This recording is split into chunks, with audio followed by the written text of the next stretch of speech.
আসসালামু আলাইকুম এভরিওয়ান। আজকে আপনাদের সাথে খুবই মজার একটি রেসিপি শেয়ার করব। এটা হচ্ছে কলই শাকের ভর্তা। এই জন্য প্রথমেই কলই শাকগুলো বেছে নিয়েছি। এখন কলই শাকগুলো কেটে নেওয়া হচ্ছে।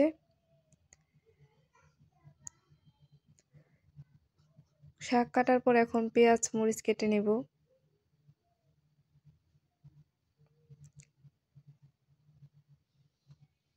এখন ভর্তার জন্য আগে পেঁয়াজ আর মরিচ ভেজে নিতে হবে, তারপর শাকটা একটু ভেজে নিতে হবে।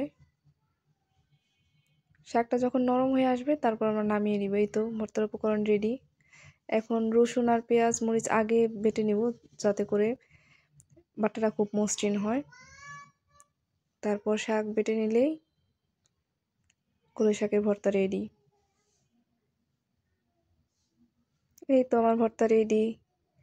এটা খেতে খুবই অসাধারণ লাগে, তাই ভাবলাম আপনাদের সাথে শেয়ার করি। রেসিপিটি ভালো লাগলে অবশ্যই একবার ট্রাই করে দেখতে পারেন। আল্লাহ হাফেজ।